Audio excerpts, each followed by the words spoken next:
Disclaimer, ang kwentong ito ay isang kathang-isip na hango sa mga alamat at paniniwala tungkol sa aswang na laganap sa ating kultura.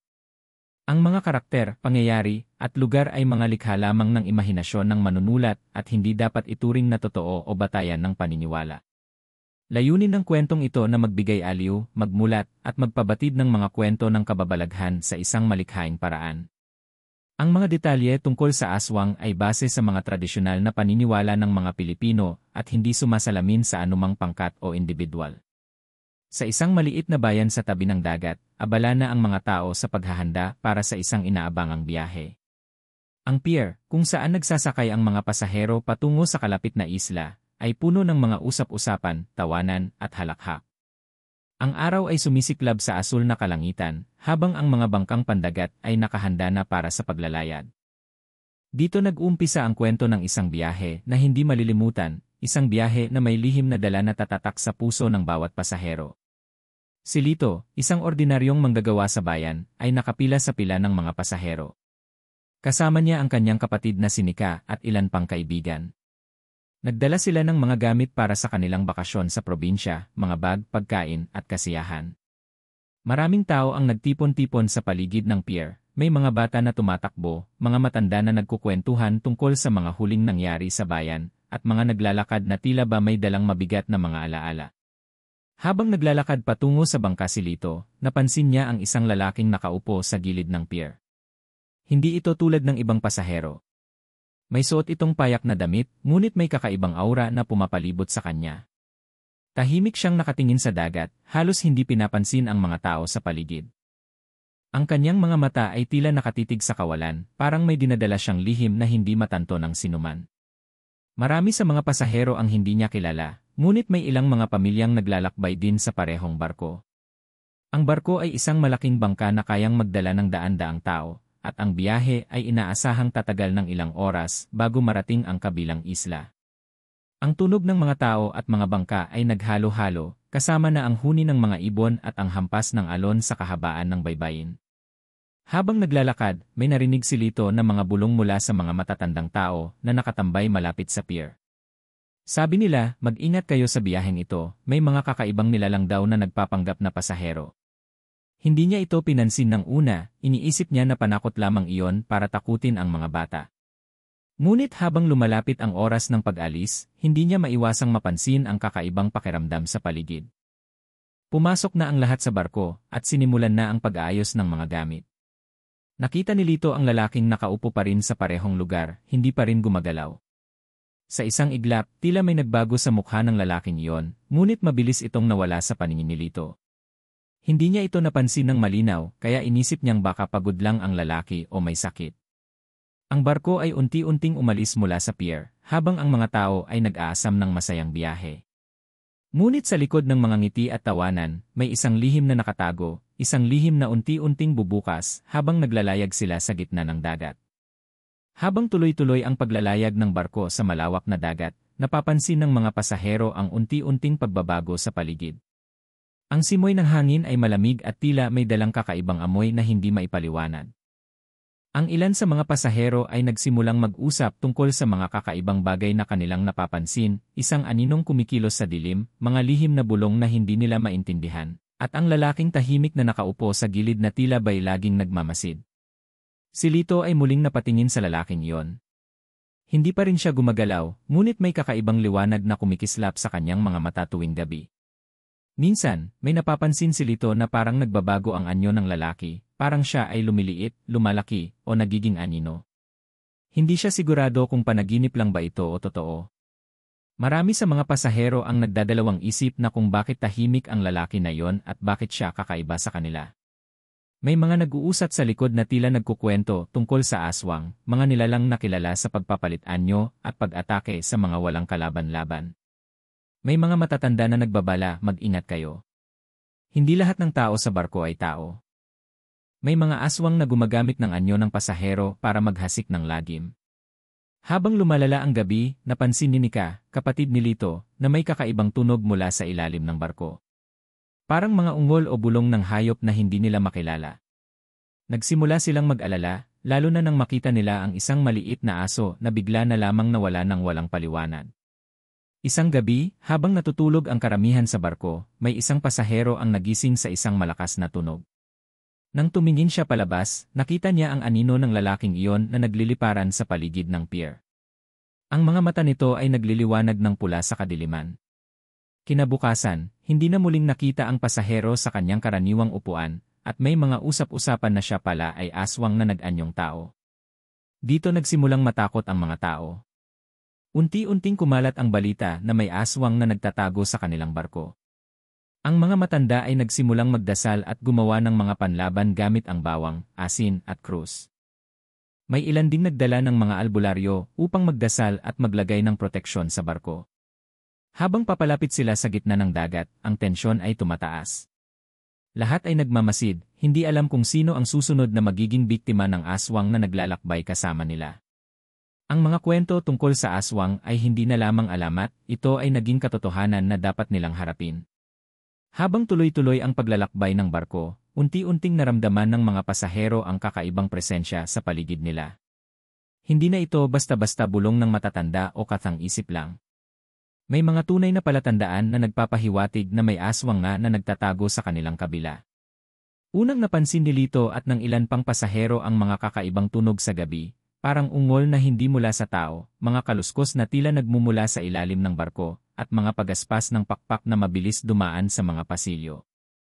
May ilan ding nakakita ng aninong naglalakad sa likod ng mga pinto, ngunit pagtingin nila ay wala na roon. Isang gabi, nawala ang isang basket ng pagkain na inilagay sa bodega ng barko. Napagkamalang ninakaw ito ng aswang. Kasabay nito, may ilang pasahero ang nagsimulang magkasakit ng biglaan, nangingitim ang mga labi, at parang may mahapding sakit na dumapo sa kanila.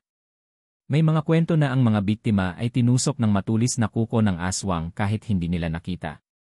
May mga pasaherong nagsasabing nakita nila ang isang lalaking may mahabang kuko at matalim na mga mata na naglilihim sa dilim. Kapag tiningnan ito ng malapitan, nagbabago ang mukha ng lalaki, nagiging isang mabagsik na halimaw na may mga pakpak at matatalim na mga pangil. Mabilis siyang nagliliparan sa gabi, nang huhuli sa mga biktima. Isa pang palatandaan ang kakaibang amoy sa barko, may samyo ng lupa at bulok na bagay, parang bangkay na unti-unting nabubulok. Ito ay tanda ng presensya ng mga aswang, na kilala sa kanilang masangsang na amoy kapag sila ay nagpapalit anyo o naglalakad sa mga lugar ng tao. Sa gitna ng gabi, nagsimulang mawala ang ilan sa mga pasahero. Hindi sila makikita kahit saan. Kapag tinanong ang mga kasama nila, walang nakakaalam kung saan sila napunta. Ang ilan ay naisip na nagtatago lang sila o natulog sa ibang bahagi ng barko, pero hindi iyon totoo. Nagkaroon ng tensyon sa grupo. Ang ilan ay nagsimulang matakot sa kanilang kapwa pasahero. May mga tampuhan, akusasyon, at takot na pumuno sa mga loob. Nagsimulang magbantay ang ilan sa mga pasahero, hindi na nila alam kung sino ang kaibigan o kaaway. Lito at Nika, kasama ang iba pang mga kaibigan, ay nagdesisyong magbantay ng mabuti. Nang pumunta sila sa bodega, nakita nila ang mga bakas ng dugo sa sahig at ilang mga piraso ng balat na tila kinain. Ang takot ay lalo pang lumaki sa kanilang puso, at alam nilang hindi na ito basta kwento o alamat na kanilang pinaniniwalaan. Sa kabuuan, ang barko ay unti-unting naging isang kulungan ng takot kung saan ang aswang ay malayang gumagalaw, naghahanap ng biktima, at naglalayo ng kapayapaan sa mga tao na sanay masaya ang biyahe. Habang tumatagal ang biyahe, lalong lumalala ang takot sa barko. Sa kabila ng mga pangamba, si Lito at ang kanyang mga kasama ay nagpasya na harapin ang katotohanan, kailangan nilang malaman kung sino ang aswang na nasa kanilang gitna bago pa ito makasira ng higit pang buhay. Isang gabi, nagtipon-tipon ang grupo sa isang sulok ng barko upang magplano kung paano matutukoy ang aswang. Nais nilang mag-obserba ng maigi at alamin ang mga palatandaan na makatutulong sa kanilang pagkilala sa nilalang. Napag-usapan nila na ang aswang ay hindi lamang basta tao, kundi may kakayahang magbago ng anyo, kaya kailangang mag-ingat sa mga kilos at galaw ng bawat pasahero. Sinimulan nilang bantayan ang mga pasahero na may kakaibang kilos, yung mga laging nag-iisa, tahimik, o laging nasa madilim na bahagi ng barko. Napansin nila ang lalaking nakaupo sa gilid ng pier nung una silang sumakay sa barko, na ngayoy palaging nakatingin sa dilim at may kakaibang liwanag sa mga mata. Minsan, nakita siya ni Lito na kumakain ng hilaw na laman na parabang hayop na hindi pangkaraniwan sa isang tao. Nang subukan nilang kausapin, mabilis siyang tumalikod at umalis na para bang ayaw makipag-usap o tinatakot sila. Sa isang pagkakataon, habang nagbabantay si Nika sa itaas ng barko, napansin niya ang lalaking iyon na naglalakad sa tabi ng barko na may kakaibang anyo. Biglang nag-transform ang kanyang mukha, naging parang isang halimaw na may matatalim na mga pangil at mga pakpak na parang paniki. Nawala ito ng mabilis, ngunit sapat na yon para kumpirmahin nila na siya ang aswang. Ang lalaking ito ay ginagamit ang anyo ng isang pasahero para makalapit sa mga tao nang walang kahirap-hirap. Dahil sa ganito, napag-isipan nila na dapat silang gumawa ng paraan para mapigilan ang aswang bago pa ito makahamak ng higit pa. Nag-usap-usat sila kung paano ito mapipigilan. Ilan sa kanila ay nagsabi na dapat silang magdala ng bawang, asin, at krus upang gamitin bilang pananggalang. Ang iba naman ay naniniwala na kailangan nilang tawagin ang isang albularyo upang gawin ang ritual ng pagpapaalis sa aswang. Sa kabila ng takot at panganib, nagkaisa silang protektahan ang bawat isa at harapin ang nilalang na naglalakbay sa kanilang barko. Alam nilang hindi madali ang kanilang gagawin, ngunit kailangan itong tapusin upang makaligtas sila sa biyahe. Matapos nilang makumpirma ang pagkatao ng aswang, nagmadaling kumilos si Lito, Nika, at ang kanilang grupo upang maghanda para sa posibleng labanan. Alam nilang hindi magiging madali ang kanilang gagawin dahil ang aswang ay may kapangyarihan at mabilis kumilos sa dilim. Una nilang ginawa ay ang pangangalap ng mga panlaban na alam nilang epektibo laban sa aswang, bawang, asin, at krus. May ilang pasahero na nagdala ng mga bawang na kanilang ipinamigay sa grupo. Ang asin naman ay ginamit upang gumawa ng mga harang sa mga pinto at bintana ng barko upang hindi makapasok ang aswang. Samantala, may isang matandang albularyo na sakay din sa barko. Nang malaman niya ang sitwasyon, agad siyang naghandog ng kanyang tulong. Nagsagawa siya ng panalangin at ritual para magbigay ng proteksyon sa mga pasahero. Naglagay siya ng mga palaspas at mga krus sa mga sulok ng barko at nagdila ng langis ng bawang sa mga hawakan ng pinto. Sinabihan niya ang mga tao na mag-ingat sa gabi dahil dito madalas kumikilos ang aswang. Pinayuhan din nila na huwag maglakad mag-isa, lalo na sa mga madilim na bahagi ng barko.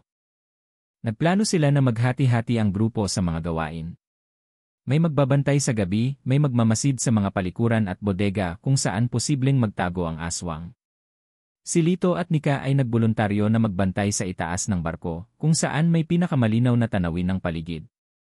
Habang papalapit ang gabi, naramdaman nila ang bigat ng hangin, at ang kakaibang katahimikan ay parang babala ng paparating na panganib. Nagkatinginan ang mga tao na may kaba, ngunit hindi nila pinakita ang kanilang takot. Ang lahat ay nagdasal sa kanilang sarili na sana'y makaligtas sila sa pagsubok na ito. Sa oras na yon, ang barko ay tila naging isang maliit na kuta laban sa kadiliman at kasamaan. Ang bawat tao ay may hawak na bawang, krus, o asin, mga sandata sa laban na wala sa mata, ngunit tunay na malakas laban sa mga nilalang na kagaya ng aswang. Sa pagdating ng gabi, lalong lumalim ang dilim at tumindi ang tensyon sa barko. Ang bawat pasahero ay nakaalerto at nagbabantay, dala-dala ang mga pananggalang tulad ng bawang, asin, at krus. Si Lito at Nika ay magkasama sa itaas ng barko, nakatitig sa mga anino na parang mga nagbabantang halimaw. Bigla, may narinig silang malalakas na kaluskos at pagaspas sa ilalim ng barko. Ang mga ilaw ay nagkikislapan at parang may mga anino na dumaraan sa mga pasilyo ng barko. Ang mga tao ay nagsimulang magtipon-tipon sa gitna ng barko, nangangambang may paparating na panganib. Sa isang iglap, lumabas mula sa dilim ang aswang, ang lalaking kanilang nakita sa mga nakaraang gabi na may anyong tao, ngunit ngayon ay ganap nang nag-transform sa isang mabagsik na nilalang.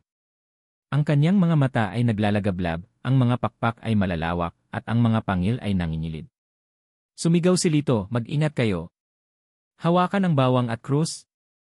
Ang mga pasahero ay naglaban-laban sa aswang gamit ang kanilang mga sandata. May ilan na nagtapon ng bawang at asin, habang ang ilan naman ay nagdasal at nagwika ng mga panalangin. Si Lito ay lumapit ng mabilis, may hawak na krus, sinubukang takutin ang aswang. Nagkaroon ng matinding labanan. Ang aswang ay mabilis at matindi ang lakas, ngunit ang mga tao ay nagkakaisa, pinapalakas ng kanilang tapang at pananalig. Sa bawat hibla ng kanilang lakas, unti-unting napipilitan ang aswang na umatras. Sa gitna ng kaguluhan, naalala ni Nika ang sinabi ng albularyo tungkol sa mga mahahalagang ritual na maaaring magpahina sa aswang. Agad niyang kinuha ang isang maliit na bote ng langis ng bawang at pinahid sa katawan ng aswang. Napasigaw ito sa kirot at nagkagulo ng husto. Ginamit ni Lito ang pagkakataon upang ipasok ang krus sa harap ng aswang. Nang makita ng nilalang ang krus, nagliyab ang katawan nito ng isang maliwanag na liwanag at unti-unting nagsimulang mabawasan ang lakas nito. Sa huli, nawalan ito ng anyo at nawala sa dilim. Nagkumpol-kumpol ang mga tao, hininga ng hininga, punong-puno ng pasasalamat na natapos ang laban. Alam nilang hindi pa ito ganap natapos, ngunit panalo sila sa unang laban sa aswang. Matapos ang matinding laban, nagkaroon ng katahimikan sa barko.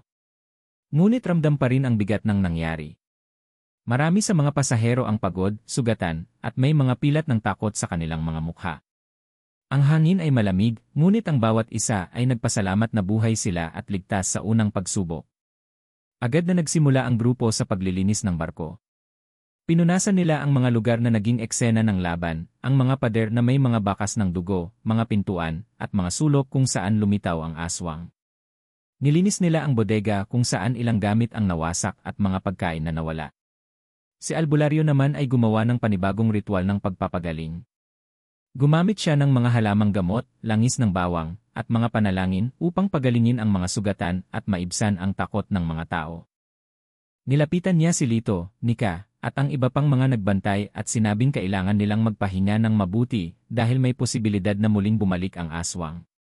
Sa kabila ng pagod, ang bawat isa ay nagkaisa upang magpalakas ng loob. Nagkwentuhan sila tungkol sa mga nangyari at mga natutunan nila sa pagsubok. Napagtanto nilang hindi lamang ito laban sa isang aswang, kundi laban din sa takot at kawalang katiyakan. Nagtipon-tipon sila sa gitna ng barko, nagdasal at nagpasalamat sa kaligtasan. Nagkaroon ng pag-asa at lakas ang bawat puso na magpatuloy sa biyahe, kahit na hindi pa tapos ang kanilang laban. Ang karanasan na ito ay nagturo sa kanila ng kahalagahan ng pagkakaisa, tapang, at pananampalataya sa gitna ng mga pagsubok. Alam nilang kailangang maging alerto at handa sa anumang maaaring mangyari sa mga susunod na araw. Sa wakas, narating ng barko ang pier na kanilang paroroonan. Ngunit ang mga pasahero ay hindi na masaya tulad ng dati. Ang mga nangyari sa biyahe ay nag-iwan ng malalim na takot at alaala sa bawat isa. Ang madilim na karanasan sa barko ay patuloy na bumabalot sa kanilang isipan. Habang bumababa ang mga tao sa barko, napansin nila na may ilan pang kakaibang pangyayari. May mga bagay na nawawala, mga tao na hindi na nakita simula nang makipaglaban sila sa aswang. Ang ilan ay nagtataka kung tunay nga bang tapos na ang lahat o may mas malalim pang lihim na hindi pa nila nalalaman. Sa huling bahagi ng biyahe, may isang pasaherong nawala muli. Ang mga nakasaksi ay nagsabi na nakita nila ang anino ng aswang na naglilihim sa dilim ng pier.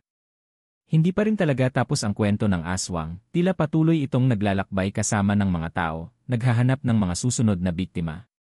Nagpasya si Lito, Nika, at ang grupo na ipaalam ang kanilang karanasan sa mga lokal na otoridad at mga albularyo upang mapigilan ang paglaganap ng kasamaan. Alam nilang hindi lamang sila ang biktima ng aswang, kaya nais nilang magbigay ng babala at proteksyon sa iba. Ang kwento ng aswang na nag-anyong pasahero sa biyaheng pier ay naging isang paalala sa lahat na kahit sa mga lugar na akala natin ay ligtas, may mga panganib na nagtatago sa dilim. Ang tapang, pagkakaisa, at pananalig ang tanging sandata laban sa mga nilalang na gustong sirain ang kapayapaan ng tao. Sa dulo, kahit na nagwagi sila sa laban, nanatili ang aral na kailangang maging maingat at huwag kalimutang manalig sa harap ng panganib. Na 24